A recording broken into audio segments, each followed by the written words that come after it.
Claro, el juego es, digamos, es sinónimo de vida, ¿no? Uno de las características principales de la vida es que es tensión-distensión. Es decir, el organismo constantemente se va tensionando a nivel motriz, tónico, a nivel emocional, a nivel mental, consciente e inconsciente, ¿no? Y esa tensión tanto puede ocurrir por un estímulo externo, algo que ocurre en el exterior, una relación, ¿no? Como por un estímulo interno. Entonces, ante la tensión, el organismo tiene la tendencia de destensionarse, ¿no? Y lo hace a través de la expresión. El juego, en definitiva, es eso. Es un movimiento que nace desde el interior del organismo, causado por una tensión y que tiene como objetivo recuperar un estado de equilibrio del organismo.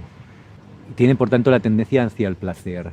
Por lo tanto, sería el movimiento básico de vida, de autorregulación del organismo para sentirse bien consigo mismo, ¿no? Ante una tensión que ha generado pues, esa ausencia de total bienestar. Pero esta tensión no es algo malo, en el sentido de que la palabra tensión parece que está asociada con algo negativo. No, no es así. El niño tiene necesidad de moverse porque hay una tensión interior, pero esta tensión interior es un movimiento de vida, es decir, que a través del movimiento y de las experiencias que va teniendo, va comprendiendo mejor y se va preparando mejor para adaptarse al medio. Por tanto, el juego es el mecanismo que tenemos básicamente los mamíferos para adaptarnos al medio para el que vivimos, tanto sea un medio social, ¿no?, como es un medio natural.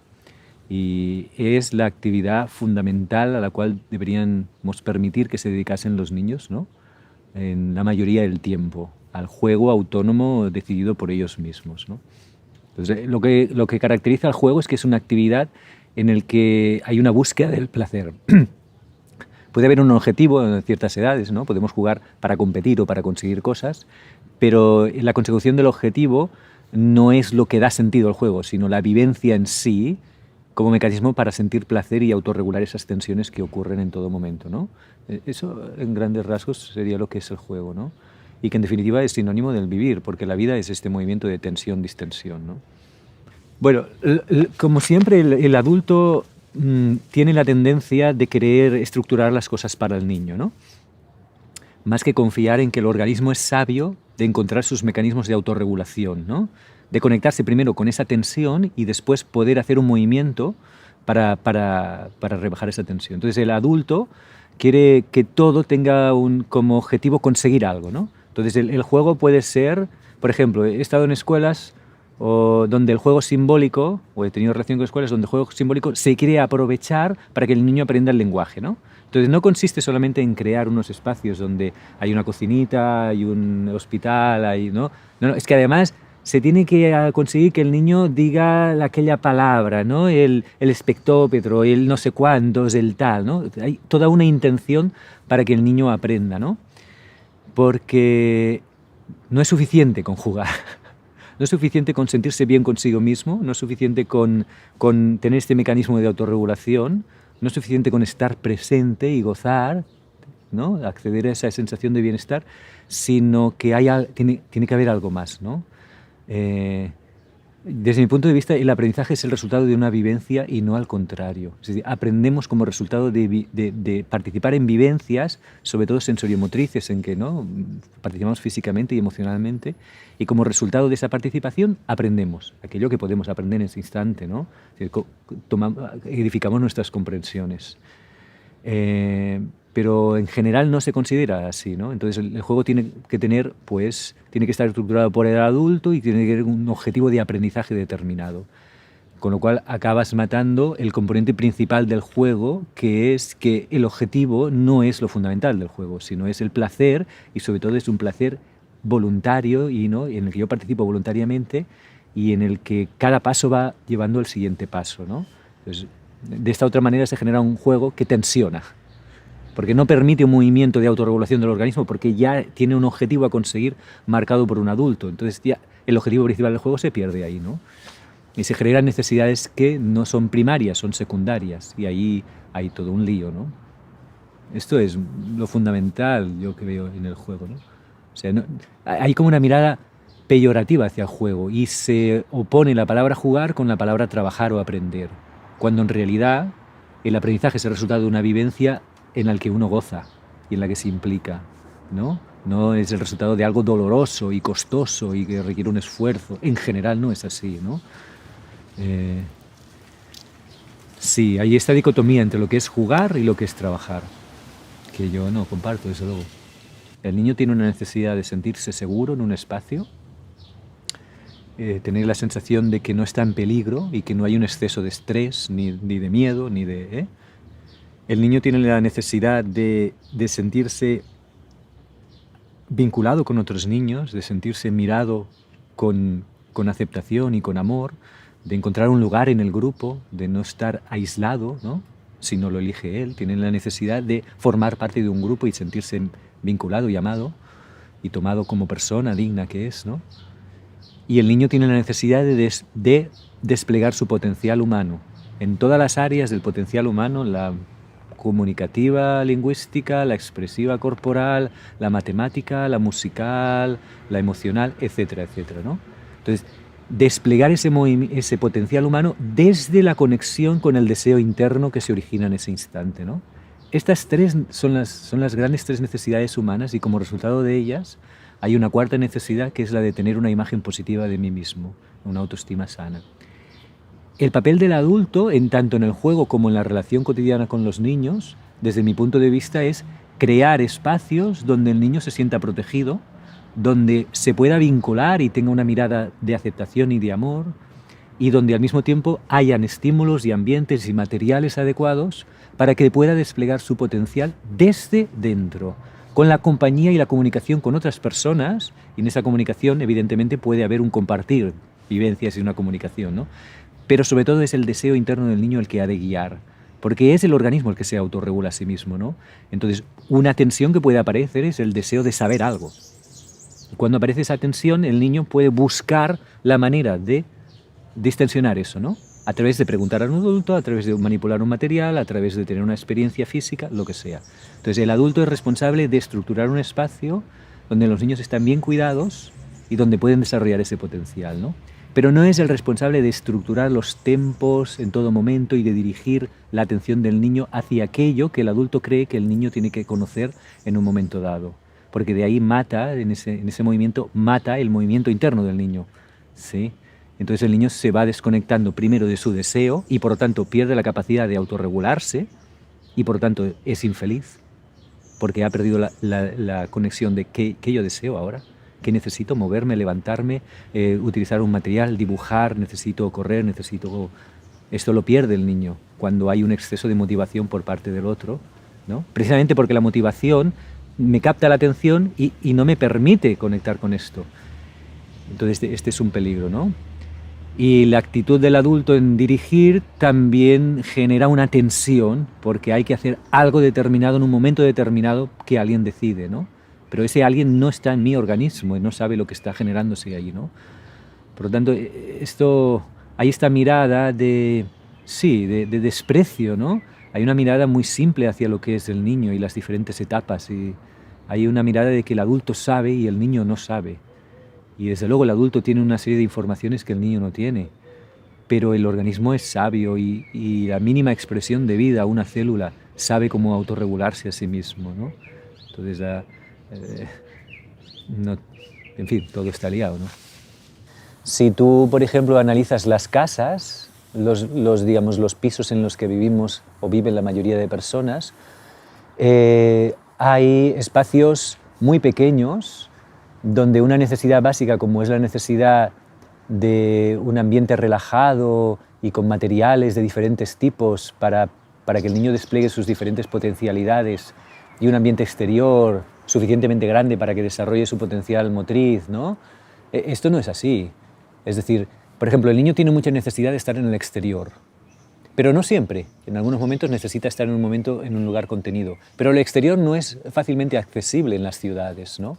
El niño no puede correr en casa y para salir al exterior necesita de la presencia de un adulto, entonces tiene que ir a un lugar determinado para poder correr, ¿no? Donde hay muchos niños, los parques masificados, con un exceso de ruido por parte de los coches, ¿no? Dentro de casa pues no dispone de un espacio con cojines, en la mayoría de casos, donde pueda saltar, donde pueda tener una sensación corporal determinada, no dispone de un espacio simbólico, no dispone de un espacio para hacer arte, no dispone con materiales concretos para aprender matemáticas. No.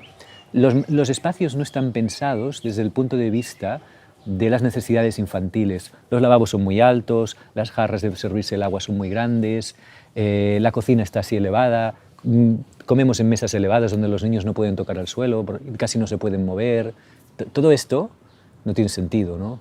Por ejemplo, nosotros comemos con mi hija de 3 años, comemos en una mesa de esta altura, donde ella puede levantarse, tiene una sillita donde no se sienta casi nunca, y donde ella come, y cuando tiene necesidad de moverse se mueve, siempre come allí, el límite es que tiene que comer sobre la mesa, no puede comer en cualquier parte, pero hay esta posibilidad de movimiento, ¿no?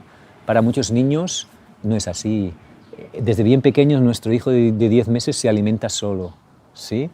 Él no ha comido nunca papillas ni ningún tipo de comida triturada y tiene acceso a toda la comida que está disponible y al mismo tiempo también toma teta, ¿no? En esta edad todavía.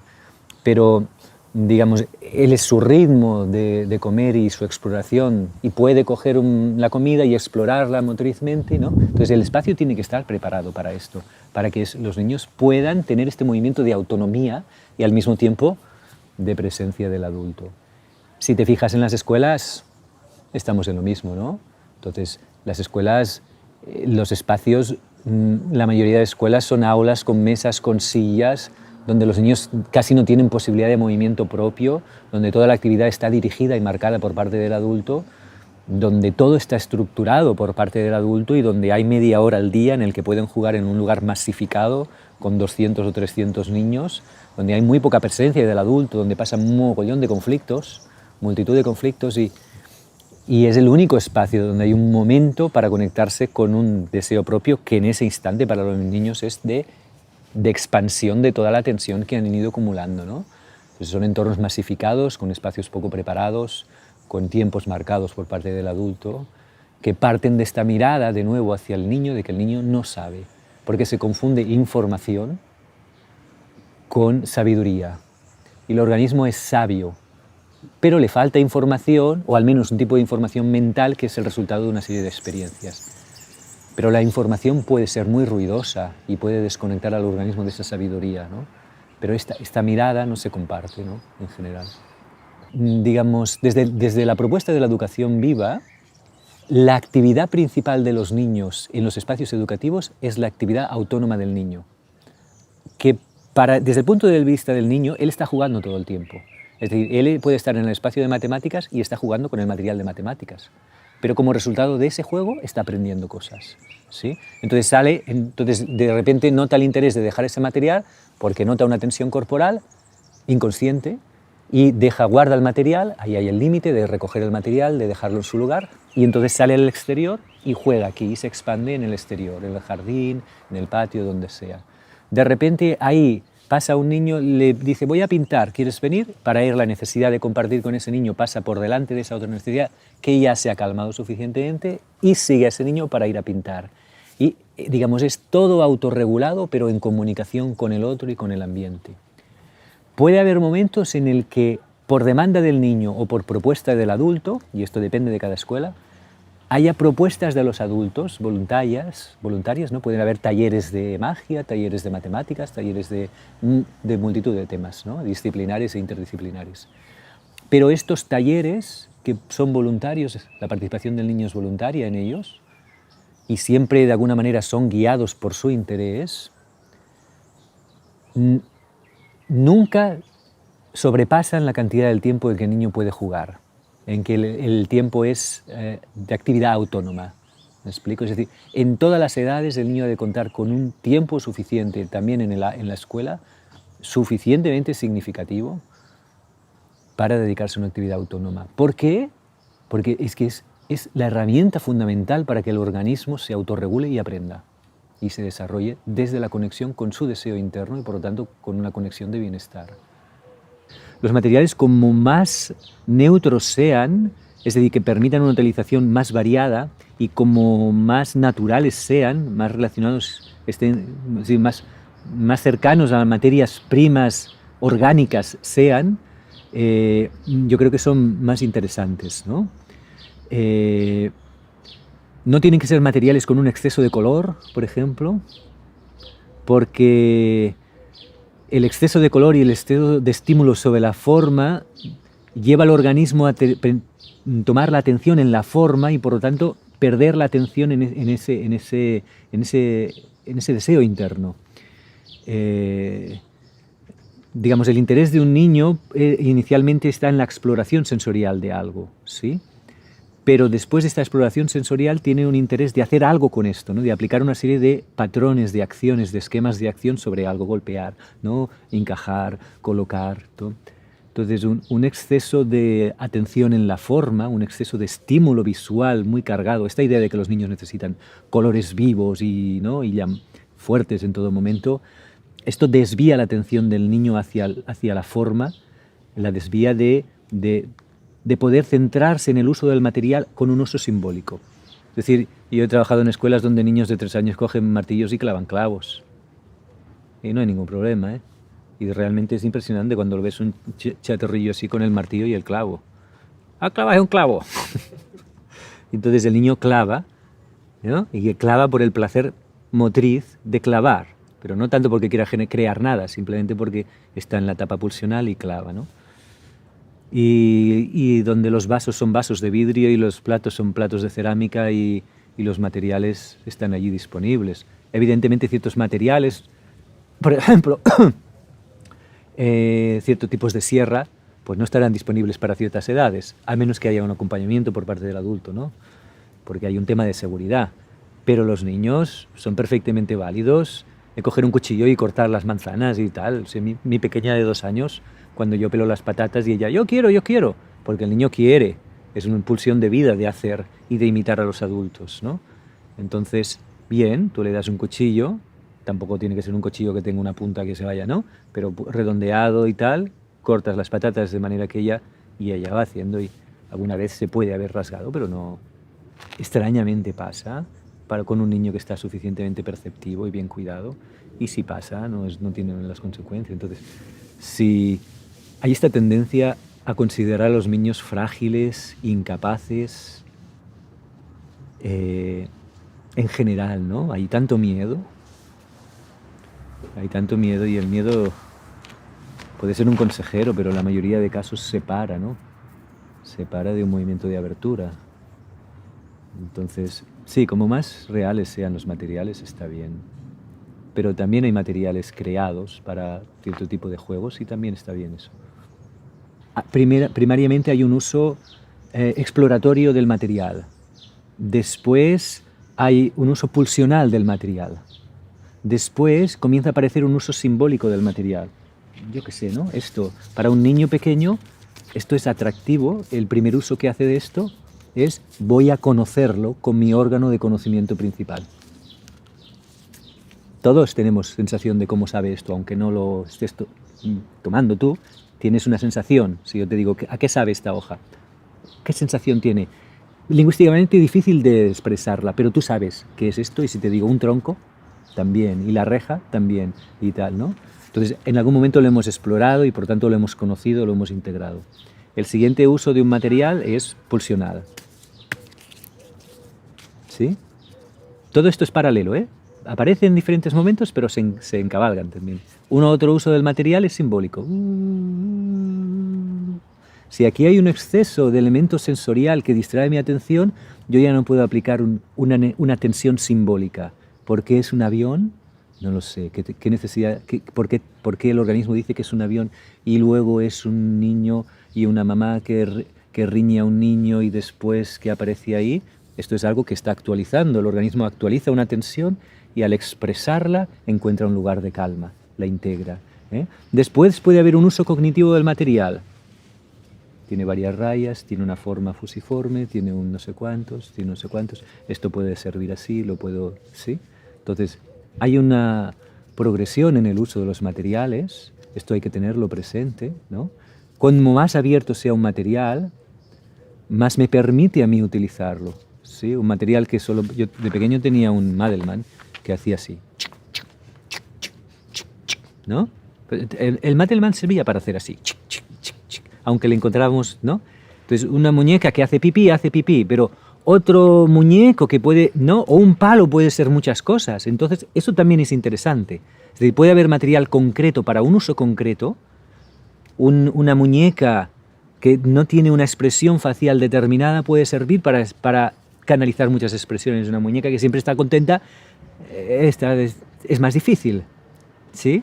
Entonces, como más plano sea un material, pero puede haber una variedad de materiales, y como los materiales sean más naturales, ¿no? La madera, la tela, esto es más interesante que el plástico, por ejemplo, ¿no? Porque hay diferentes vibraciones, o al menos yo creo en ello, ¿no? Diferentes vibraciones, diferentes texturas. Aunque tampoco creo que tengamos que demonizar el plástico, ¿no? Tiene su lugar y se le tiene que tratar de una manera determinada. Pero en general sí que creo que deberíamos cuidar esto con los niños, ¿no?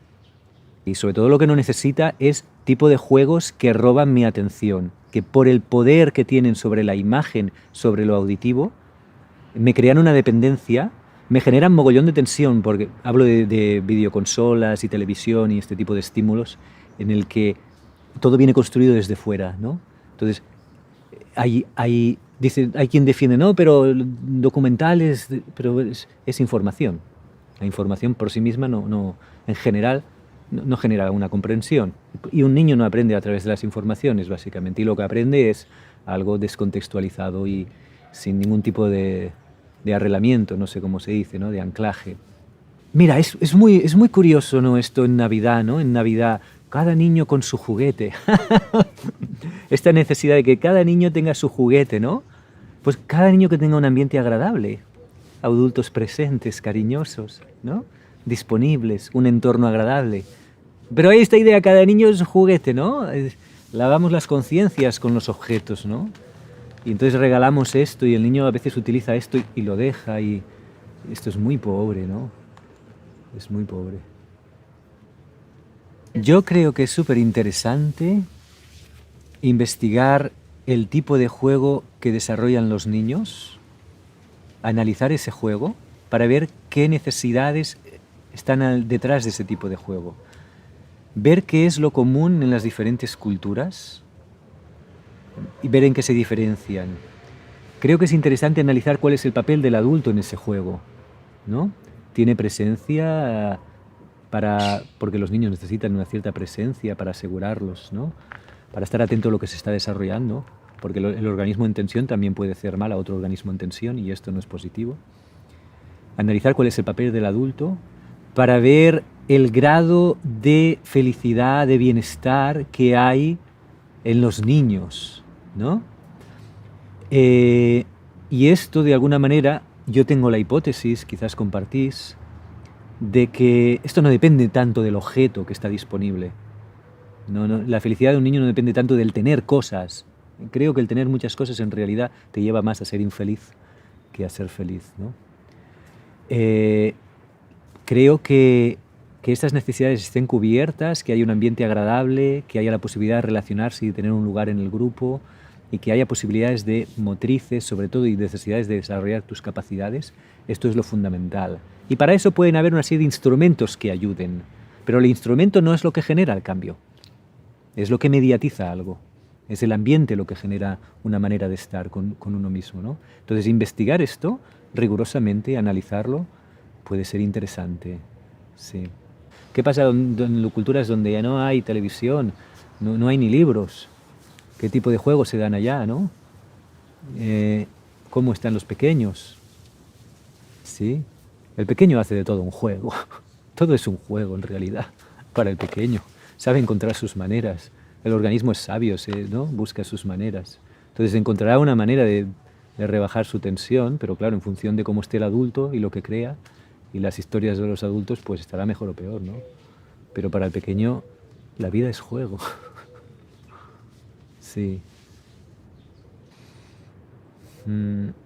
A mí me gustaría hacer un documental